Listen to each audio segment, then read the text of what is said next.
بسم اللہ الرحمن الرحیم۔ جب کوئی انسان استغفر اللہ کہتا ہے تو اس کے جواب میں اللہ کیا فرماتے ہیں؟ استغفر اللہ پڑھتے وقت بندے کے ساتھ کیا ہوتا ہے؟ کہیں آپ یہ غلطی تو نہیں کرتے؟ حضرت محمد صلی اللہ علیہ وسلم نے فرمایا، فرمان مصطفیٰ صلی اللہ علیہ وسلم ہے، خدا کی قسم میں دن میں 70 سے زیادہ مرتبہ اللہ سے استغفار کرتا ہوں اور اس کی بارگاہ میں توبہ کرتا ہوں۔ بہت سارے لوگوں کی زبان پر استغفر اللہ کے الفاظ ہوا کرتے ہیں۔ کوئی غلط بات ہوئی تو انہوں نے استغفر اللہ پڑھا تو لوگ استغفر اللہ کہنے کے عادی ہو جاتے ہیں۔ استغفر اللہ کا مطلب ہے اے اللہ تو ہمیں بخش دے۔ صرف استغفر اللہ کہہ دینے سے آپ کی توبہ قبول نہیں ہوتی، کیونکہ استغفر اللہ عام طور سے جو لوگ بولتے ہیں وہ ان کی زبان پر رٹے ہوئے الفاظ ہیں، تو بس وہ استغفر اللہ ان کی عادت میں ہے۔ تو عادت میں ہونے کی وجہ سے اگر کوئی انسان استغفر اللہ بول رہا ہے تو اس سے اس گناہوں کی بخشش نہیں ہوگی۔ آپ صلی اللہ علیہ وسلم نے فرمایا، گناہوں پہ شرمندہ ہونا توبہ ہے، اور جب کوئی انسان اللہ کی بارگاہ میں توبہ کرتا ہے تو اللہ تعالیٰ 7ویں آسمان سے پہلے آسمان پر آ کر ایک خاص نگاہ ڈالتا ہے، ایک توجہ فرماتا ہے اور اپنے بندے سے کہتا ہے، میرے بندے آؤ، میں کب سے تیرا انتظار میں تھا، لوٹ آؤ، اپنے رب کی مرضی کی طرف لوٹ آؤ، اپنے رب کی مغفرت کی طرف۔ ایک جگہ اللہ فرماتا ہے، اے لوگو، ایسی جنت کی طرف دوڑو جس کی چوڑائی اور لمبائی آسمان و زمین کے برابر ہے، اور اپنے رب کی مغفرت کی طرف دوڑو۔ تو اس لیے جب کوئی بندہ اللہ تعالیٰ کے سامنے توبہ کرتا ہے یا استغفر اللہ پڑھتا ہے تو اللہ تعالیٰ 70 مرتبہ جواب میں اس کو لبیک کہتا ہے۔ ایک شخص تھا، 70 سال تک وہ یا صنم یا صنم یا صنم کہتا رہا، اپنے معبودوں کو پکارتا رہا، تو ایک مرتبہ اس کی زبان پھسلی، اس کی زبان سے یا صنم کی جگہ یا صمد نکل گیا۔ یا صمد کا اللہ کا نام ہے جس کا معنی بے نیاز ہے، تو اللہ تعالیٰ نے 70 مرتبہ اس کے جواب میں لبیک کہا۔ ایک روایت میں آتا ہے کہ 70,000 دفعہ اللہ تعالیٰ نے لبیک کہا، یعنی اے میرے بندے، تیرا رب حاضر ہے، کیا چاہتا ہے تو؟ فرشتوں نے کہا کہ مولا، یہ بندہ تجھے نہیں پکار رہا، یہ تو یا صنم کر رہا تھا، دھوکے سے اس کی زبان سے تیرا نام نکلا ہے، بلکہ یہ تو تجھے جانتا ہی نہیں ہے، یہ تو ساری زندگی یا صنم کرتا رہا۔ تو اللہ تعالیٰ نے فرمایا کہ اے فرشتوں، خاموش ہو جاؤ، اور فرمایا کہ مجھے معلوم ہے کہ یہ مجھے نہیں پکار رہا، لیکن دھوکے سے ہی صحیح، لیکن اس نے اپنے معبود حقیقی کو پکارا تو ہے۔ اگر میں نے بھی اس کے سوال پر اس کو جواب نہ دیا تو پھر مجھ میں اور ان میں کیا فرق رہے گا جس کو یہ 70 سال سے پکار رہا ہے؟ کوئی بندہ دھوکے سے بھی رب کو پکارتا ہے تو اللہ تعالیٰ اس کے لیے ثواب بھی لکھتا ہے اور اس کی طرف متوجہ بھی ہو جاتا ہے۔ تو اگر ایسے ہی کسی انسان کی زبان پر استغفر اللہ جیسے الفاظ رہتے ہیں تو یہ بے فائدہ نہیں ہے بلکہ بہت اچھی چیز ہے، اور اگر انسان اس نیت سے استغفر اللہ پڑھا کہ اس نے جو گناہ کیے ہیں ان کی معافی مل جائے تو اس کے تمام گناہوں کو اللہ تعالیٰ فرما دے گا۔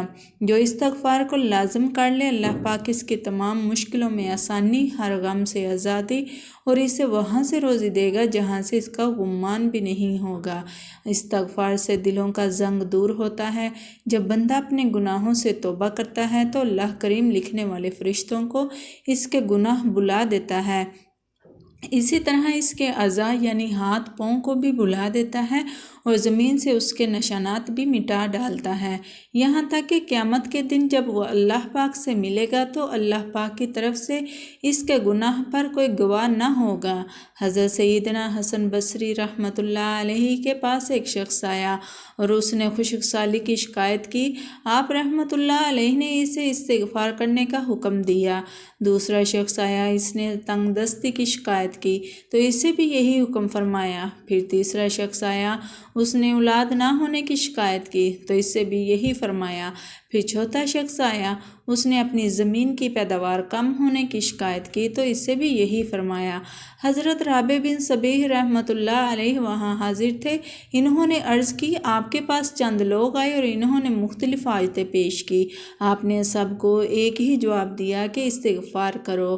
تو آپ رحمۃ اللہ علیہ نے ان کے سامنے یہ آیات پڑھی جن میں استغفار کو بارش، مال، اولاد اور بغات کے عطا ہونے کا سبب فرمایا گیا ہے۔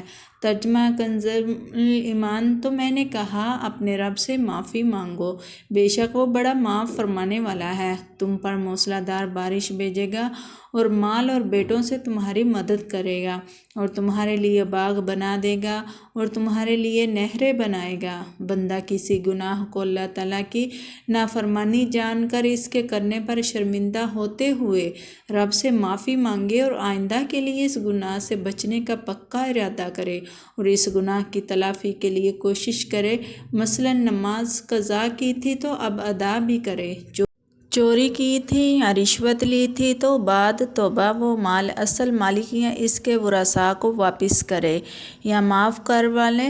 اگر اصل مالک یا ورثاء نہ ملیں تو ان کی طرف سے راہ خدا میں اس نیت سے صدقہ کر دے کہ وہ لوگ جب ملے اور صدقہ کرنے پر راضی نہ ہوئے تو اپنے پاس سے انہیں واپس دوں گا۔ توبہ استغفار کی تمام تر اہمیت اور فضائل کے باوجود بعض بد نصیب نفس و شیطان کے بہکاوے میں آ کر توبہ استغفار کرنے میں ٹال مٹول سے کام لیتے ہیں۔ توبہ کا موقع ملنا بھی بہت بڑی سعادت کی بات ہے۔ بہت سے لوگوں کو توبہ کا موقع بھی ملتا ہے اور وہ بغیر توبہ کیے اس دار فانی سے چلے جاتے ہیں۔ موت کا کوئی بھروسہ نہیں، اس لیے ہمیں بھی بکثرت توبہ استغفار کرنی چاہیے۔ قرآن مجید میں ارشاد باری تعالیٰ ہے کہ اللہ تعالیٰ استغفار کرنے والوں پر رحم کی بارش کرتا ہے اور ان کی طاقت میں اضافہ فرماتا ہے۔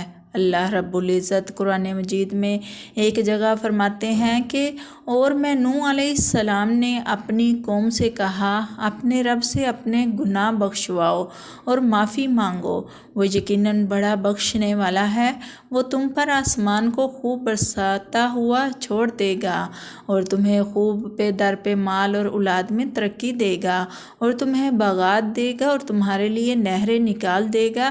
استغفار اللہ کی خوشنودی کا سب سے بڑا ذریعہ ہے۔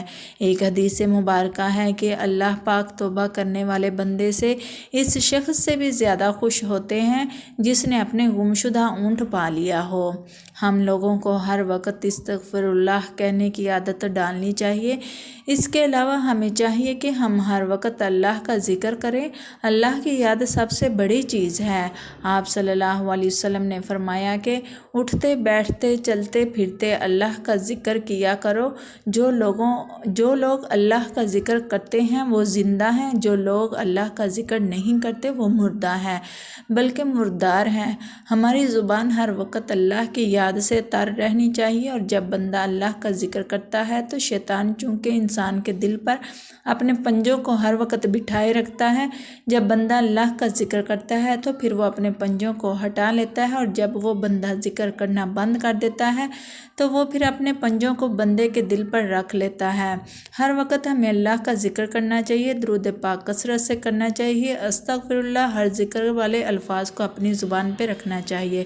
اللہ پاک سے دعا ہے کہ ہمیں گناہوں سے بچنے اور سچی توبہ کی توفیق عطا فرمائے۔ آمین۔ ناظرین، کمنٹ باکس میں اللہ تعالیٰ کے 99 ناموں میں